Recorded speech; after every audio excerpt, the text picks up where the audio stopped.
au sol parce que Smashville ça va faire qu'on va jouer plus au sol et uniquement au sol, il ne faut pas trop jouer avec la plateforme du milieu et du coup ça va peut-être limiter les options de mouvement et d'approche de Kingzo, mais en tout cas on va voir ce que ça donne et la game est partie. Let's go tout de suite, je change les skills.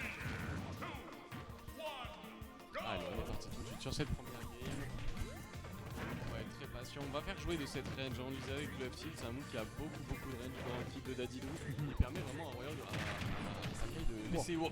Il a pris les deux hits. Voilà, let's go, merci beaucoup. Trop bizarre. Merci beaucoup. Mais oui, en tout cas, tu disais oui, le F-Tilt qui est déjà très bon sur le team, mais encore plus contre Wario, parce que ça prend beaucoup de place et Wario il veut se déplacer horizontalement et le F-Tilt justement cover juste l'horizontal et pas vraiment le vertical.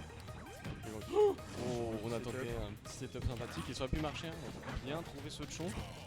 Ok, on va se mettre avec la moto et on va avaler la moto, ça peut être dangereux, on a pas beaucoup de shield. Et on va utiliser beaucoup ici je pense ce Inal dans la game et les command drops qui vont être vachement importants de ce côté pour pouvoir bait des approches et trouver des bonnes réponses.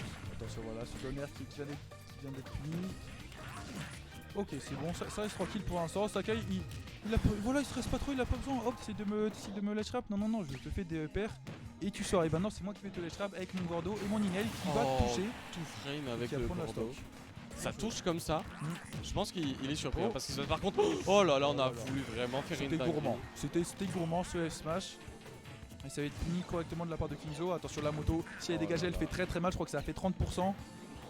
Oh là là, ça fait trop mal. Et il joue très bien avec cette moto. Et là je peux te dire que Sakai il est très content, il a pris la moto, il sourit là actuellement voilà. Il kiffe, c'est compliqué hein, pour Zo de mettre un peu de pression dans cette game. On voit un Sakai très patient qui gagne interaction après interaction. On va trouver les deux hits de ce Gordo avec le side B. On va récupérer cette grave, envoyer upstage, envoyer un Gordo, mettre la pression, ramener les options. On a voulu achever. Ok, c'est top, vraiment attention sur B, ok merci petite étoile. Malheureusement je crois qu'il voulait bury Kingzo mais c'est pas passé de pas grand chose. Et là pensons voilà le petit qui va pas encore tuer. Mais le backer auto-cancel pour trouver le petit derrière. Exactement, ça c'est bien vu sur le shield, c'est une pression de shield qui est compliquée à gérer.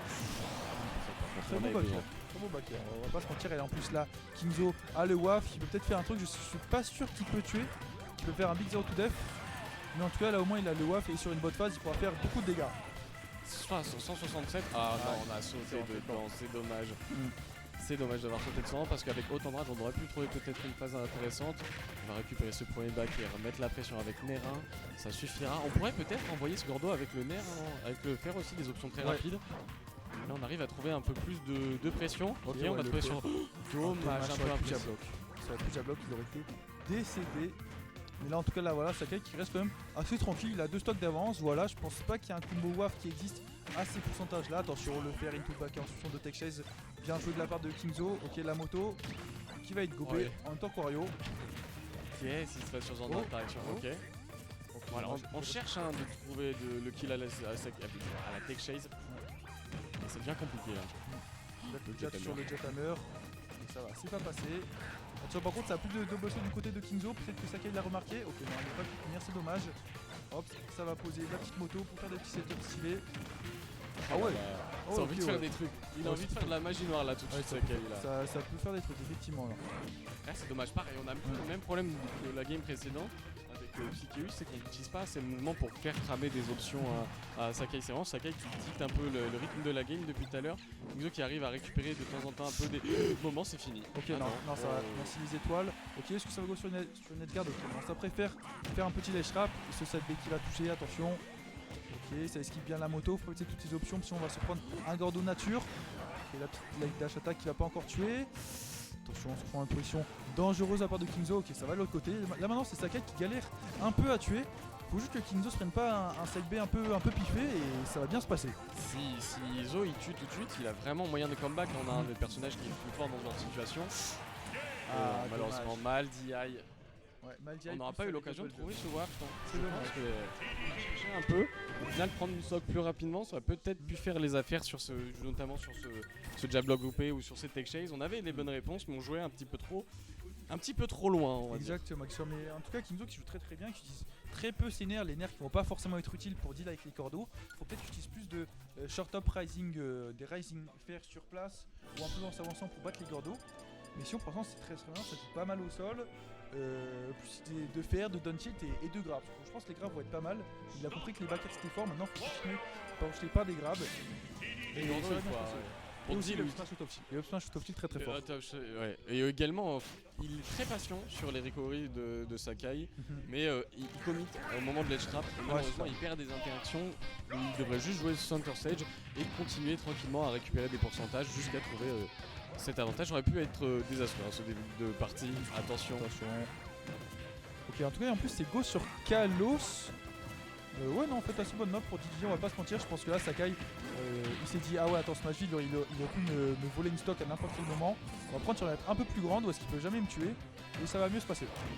Attention, le Gordo, il peut le faire. La petite situation sur plateforme qui était évitée.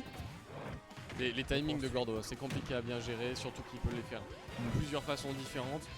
Faut rester à l'affût. Wow, ça, c'est un très très beau command grab. Ouais. Je pense que Kinzo, il devrait avoir un peu moins peur de faire des edge guards avec le jump ou le back air ou le DR encore. Parce que là, il laisse un peu trop Sakai remonter gratuitement, mais là pour l'instant, Sakai qui va d'un bout du terrain à l'autre, et c'est pas forcément à son avantage. Et en soi, par contre, on joue pas assez sur les situations au sol parce qu'on a un bon down tilt du côté de Wario. On pourrait même très certainement renvoyer un Gordo qui arrive, même si ça reste très compliqué. Mais on peut chercher ce down tilt dash attack et trouver ce qu'il rapidement. Oh là là, on a tenté de tuer à la moto. Attention. Ouais. Attention. Bonne patience. Ok. Comment on va trouver cette stock? Ça va être très important. Les deux sont à haut pourcent, ça fait déjà 1 minute 20. On va trouver ce Gordo. Toujours pas bon choix en soi sur l'Highlight, mais sur Kalos, mais en soi, ça lui coûte aussi. Parce qu'il n'arrive pas à trouver ce kill. Ok, le meilleur qui va toucher, ça va chercher des backers du côté de Kinzo. Ok, ça peut être le chomp qui va pas encore tuer, ça va peut-être plus mash. Ça va pas assez appuyer sur A là, ça a juste fait un seul chomp.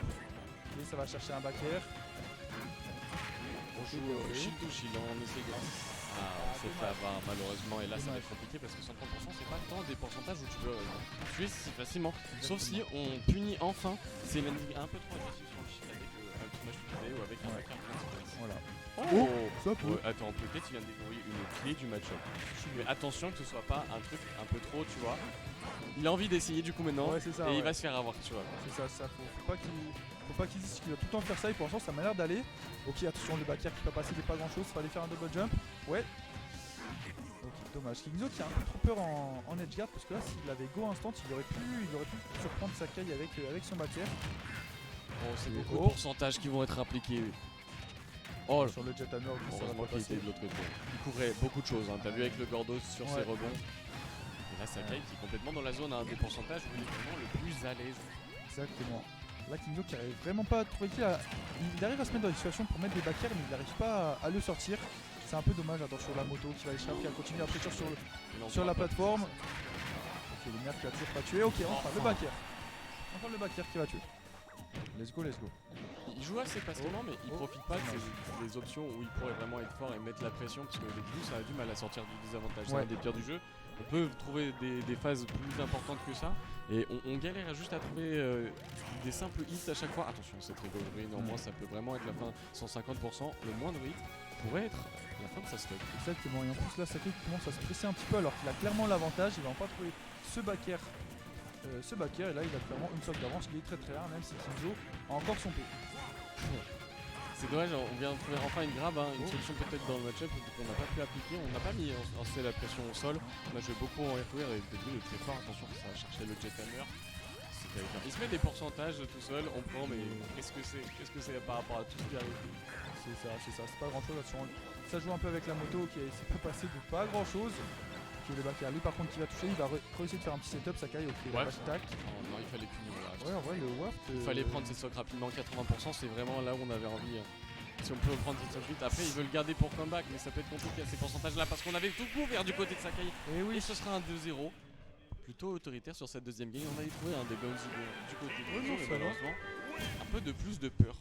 Exactement, ça avait des bonnes idées, mais ça allait pas au fond des idées. Et il y avait des idées, mais il n'y avait pas forcément les bases derrière qui permettaient d'avoir ces idées H24. Mais Kinzo quand même